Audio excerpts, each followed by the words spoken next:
Hello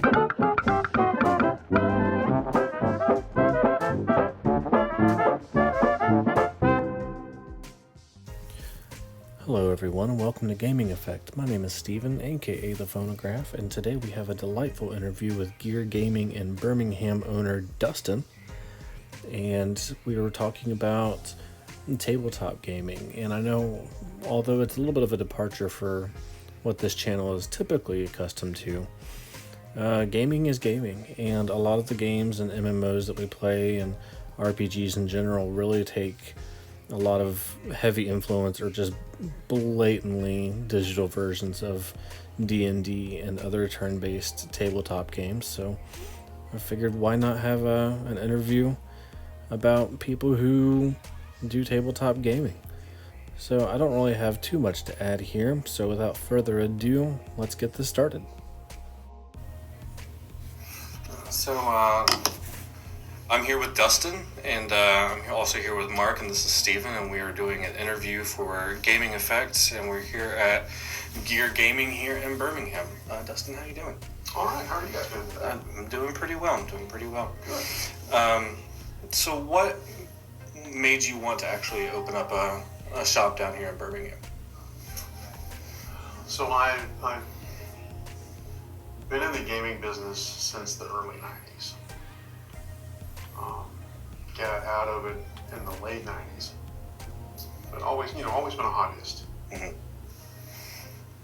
And one of our local shops, Excelsior, I don't know if you guys are familiar with it, they ended up closing up last year, and it left sort of a hole. And they didn't close up for any sort of bad reasons. The owner he wanted out. He wanted to do other things. And good for him, he right. went out on his own terms. Right. It's not like he was forced out of business or anything. Yeah. But it left a very definite gap in the area, and I was like, I've no place to go nerd out anymore, man. Right. And so a friend of mine who has 2 other stores in Arkansas, I went to visit him last year, and he was like, hey, I want to do one of these in Birmingham, and I want you to run it for me.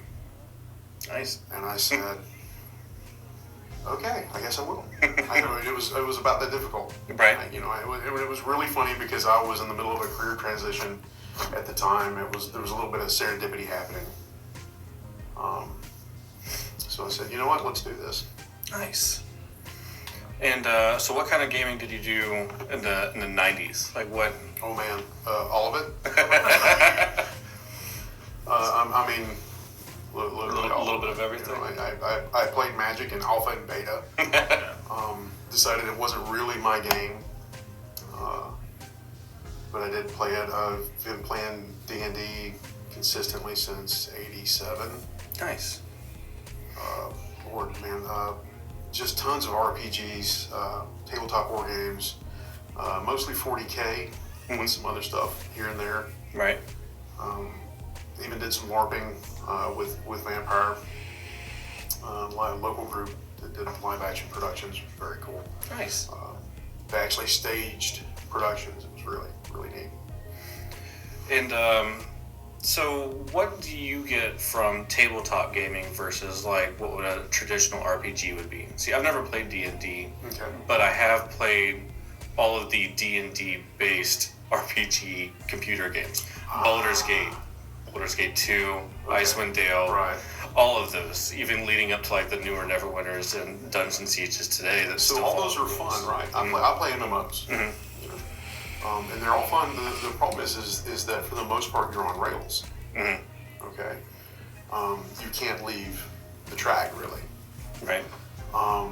Standard tabletop games, unless you're running something pre-prepared, that's corporate pre-prepared, like a module, D&D Adventure League or whatever. Mm-hmm. And there's nothing wrong with those. I enjoy those as well. Right. But there's sort of there's a social interaction and a sort of free-form problem solving that takes place. Mm-hmm. And that, and just being able to be silly, is what I'm what are you? I'm an orc wizard. What? What sort of wizards? This one is. You can be whatever you want. Exactly. That's awesome. And I guess that kind of leads into my next question. I guess that's something you really can't get from a game of Monopoly. In general, yes. Board games are a peculiar animal in that they can combine many aspects of all the other game genres. So there are board games that have RPG components. There are board games that have tabletop board game components. There are board games that are economic based in nature, where you develop an economic engine to drive you to victory. Right. So they're kind of this weird hybrid area where you can get in and do a little bit of everything, really. Okay. Sometimes all of it in the same game. Yeah. And the painting aspect, it seems like it's a really daunting experience when you're like, let's get into a game, and then you see these players with these very intricately painted pieces, and then like, I don't know, if I were to get into it, I'd be stuck with a little gray piece. So 40K in particular is what they call a hobbyist game. Okay, because it's not just playing the game itself, the collecting, building, assembling, painting, fielding your troops, your armies, etc. are a hobby in and to themselves before you ever roll the first dice. Right.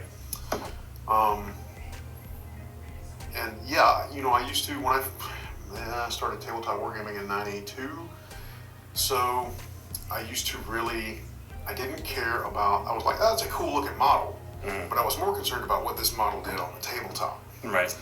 And the aspect of the game that I wanted to spend the least amount of time on was assembling and painting. I wanted to get down to the dice rolling and the tactics and the play. Now, man, it's a 180. I want to sit and paint. It's like my happy little zen place. I'm Bob Ross. Yeah, I got a happy little space marine. He's going to kill all the heretics. It's going to be great. This guy's got a happy little blaster. Ooh, he's got a very neat little plasma gun. That does actually sound really kind of nice and peaceful. So painting is kind of what you want to get out of it. We got a new painter out there, and he's always like, man, I'm gonna mess this up. I'm gonna mess this up. I'm gonna mess this up. You can't mess. And I'm like, it doesn't matter, dude. Yeah. So relax. Like you can't do it.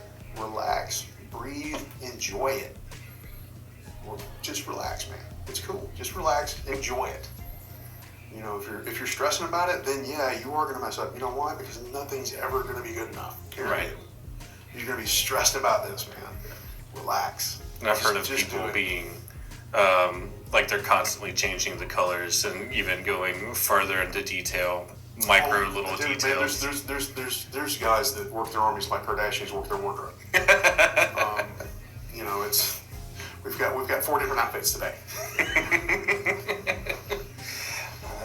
That seems like it'd be something really, I don't know, like seem really nice and like relaxing to get into, and then it's like, 'cause it serves a dual purpose. It's like not only do you have these pieces that you've painted and helped create, but then they actually have their own story that you can tell on the battlefield, which seems really neat. What would you recommend to be like a good starting point for anyone who's never gotten into tabletop but does like painting and all that other? I would actually recommend what's called Kill Team from Games Workshop 40K, simply because it is very small, single squad, tactical based game with very clearly defined win-lose objectives and scenarios that you play in. On average, you're gonna have a force of 5 guys.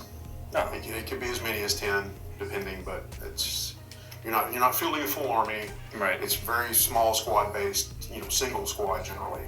That seems actually really kind of nice and not. It's a very easy way to approach the game, and I at this point I'm trying to actively steer people to it, because they walk in there and they see the fully painted armies and they go, it's just too much. Oh yeah, I'm like, look, no, there's a way easier way. If you like this, if you like the figures, if you like the lore of the game, the look of the game, whatever, there's a way easier way to do this.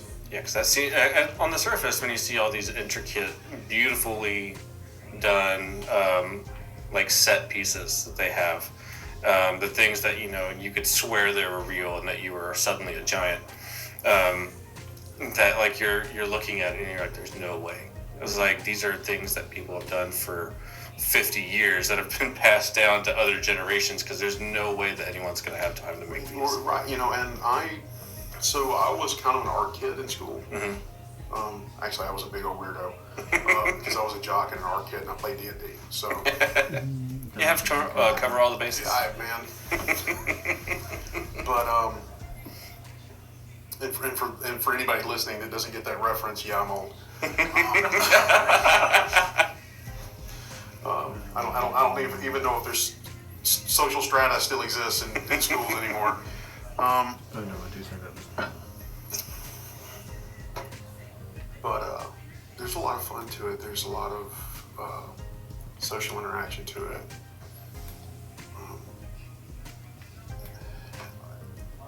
I've got guys that are accountants. I've got military guys. I've got people that I don't think interact with other human beings very much at all, but this is where they come and they'll get social, you know. Right. It's really funny when people, especially when we were starting this and we were filling out all the paperwork for all the different things, and guys would go, well, what's your demographic? And I would go, oh, I don't know, from about 10 to 70. What? A box of Legos. I'm like, 3 to 100. I was like, honestly, you know, it's people from about 10 to 70. I'm like, that's huge. I'm like, no, because it's about 10% of those people, right? Because let's face this is kind of a niche, right? Hobby segment, etc. But as far as within that niche, the full gamut of people, right? Everybody, you know. So yeah, you get a little bit of everything, a little bit of everybody. It's very cool. Sounds nice. Really, really inclusive. It is very inclusive. Yeah. And I say this as my cousin likes to refer to me as an extroverted introvert. It's like you're an introvert that's learned to be extroverted. You have extrovert as a skill set, not as a personality type. Right. A functional introvert. And so I'm not by nature a people person. Right. But at the same time, it's really cool because there is such a wide range of humanity that you get to meet one of everything. Right. You know. Kind of like I guess gaming's kind of like Baskin Robbins. You know, it's all ice cream, but you got 31 different kinds of it. And all the little individual toppings that go along. Yes, absolutely. Mark, you have anything you would like to add? Question-wise, I think you've asked some of the questions I come up with. Actually, you did ask me a question. I don't think I answered it. I think I veered off into La La Land. I'm okay with that. I'm perfectly fine with that. That's the other thing with gamers. It's, oh yeah, I'm really into this and this and this and this and squirrel. It's like. And it does help out with ADD for a lot of people. Oh man, in that regards. I cannot tell you. So I grew up with my younger brother had extreme ADHD. Was considered borderline uncontrollable. My son has ADD. The number of people that I work with and interact with on a daily basis with ADD is astounding to me. And I don't mean that I think I'm ADD. I mean very clearly people who are either diagnosed, have a solid diagnosis, or very clearly display the symptoms that I am familiar with in my personal life from it. Right. But yeah, man, they come in here and it's really funny. You know, they're into what they're doing. They get locked on, and this is what I'm doing. Well, it's important to do what you love. You know, like I enjoy reading a little bit, but I didn't read anything of the material I was ever forced to read in school. Right. If you're forced to do something, then you're not going to love it nearly as much. I'm an avid reader. Right. I read several books a month. But reading in school was like, oh, you want me to read this? I don't know that I'm going to do that. Right now, I'm reading The Stand by Stephen King. You know, it's small tone. Right. And short story, right? Oh yeah, pamphlet. The audiobook's only like 57 hours. Oh, is that all? Oh yeah, so not a big deal. So by the time you get to Canada, you'll you'll listen to most of it in the car. Right. It's the first 3 chapters. Right. I'm actually in the second half, and I've been doing the audiobook version. And the chapters, once you switch from books, they're like, okay, well, here's chapters like 1 through 20, and you're like, cool. There's only like 70 chapters in this book. I'm like really blowing through it, and then you get to book 2, and the chapters are about 2.5 hours long. I'm like, wow, I have been humbled. But yeah, so you have You have a really long commute, right? I do. Thankfully, there's that Birmingham traffic to test for. But yeah, and then you have that, and then you have like Romeo and Juliet, which is like a fraction of it that you're forced to read in schools. And I'm like, this is garbage. So I could definitely see where it was like, oh, I want you to paint this mug, and people are like, I don't care about mugs. I want to paint Space Marines, and I could definitely see where if you're doing what you love. It's very true. What's capturing your interest? Come back here to me. What catches your eye? Right.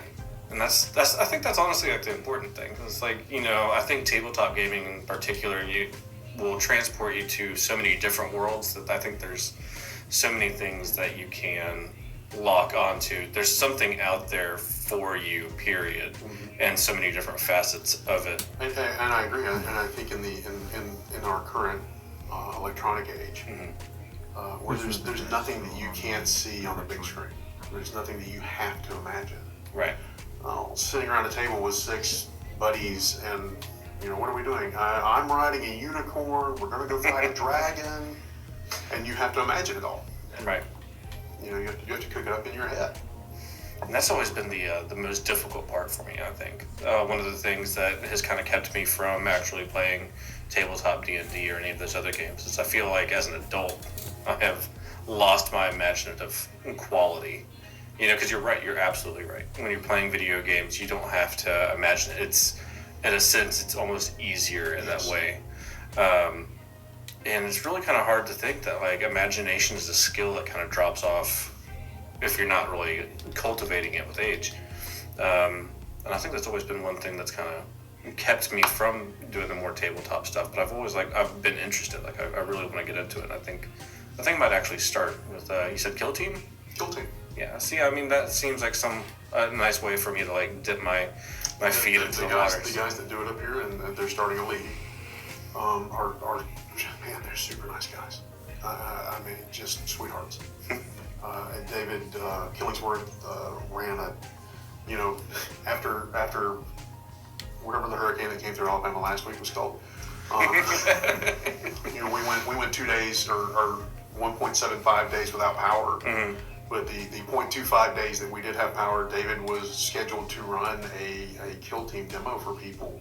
He showed up, power was still off, he stayed till power came on. And the 2 people that came out afterwards into the storm-racked area, he was like, hey, great, come on in, let me run you through this. That's awesome. And those guys are just fantastic. No, that sounds really nice. Like, that seems very welcoming. That's very anti-daunting. Yeah, no, they're very welcoming. They run a Discord board for all of their meetups for different games they do for Kill Team. All those guys are on it, and all they're doing is absolutely come play with us. We want you to come play with us. Right. And it's hard to turn down. Well, going back to the childhood imagination thing. Mm. It's you wander over the playground and there's a group over here playing and there's a group over here playing, and they seem to be really self-involved. But here's this guy to this other group going, hey, come over here. He's waving. Join us. Join us. Play with us. Great, man. Right. It's hard to turn that down. You sitting there kind of lost on the playground.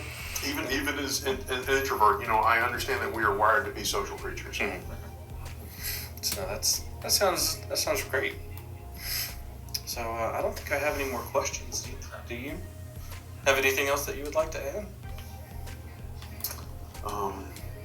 Games aren't just for kids. Imagination is a skill set. Mm-hmm. Playing games that sort of that whimsy or sense of fun. That's a skill that you can hone. Right. It's like painting. Everybody thinks that you have to be artistically talented to paint. And no, that's one of the best painters I know. One of my partners in this venture is not artistically talented at all. really good painter. He's developed as a skill set. So yeah, I think that is really important to note, that like anything can be truly honed in, and that like really nothing, as cheesy as it sounds, like nothing really is impossible just because you grew up one way and didn't have a skill set. Absolutely, you world's greatest athletes, painters, whatever, is talent gets you so far, but it only gets you so far. Anything beyond that is developed skill. Right. Well, I think that's great. Well, Dustin, thanks for joining us today, man. No problem. Thanks for having me, guys. No, I'm appreciate glad to have it. All right, so there you have it. Thank you again for Gear Gaming down here in Birmingham for sitting down with us and talking about what they get out of tabletop gaming and how it kind of differs from what you get from more traditional video games that we feature here on this channel. If you can, just go ahead and throw them a like, Facebook, Instagram, whatever social media, Gear Gaming Birmingham, and yeah, that's all we pretty much have for you today. Thank you all for everything that you all do and your viewership, and we will talk to you at the next video. Bye, guys.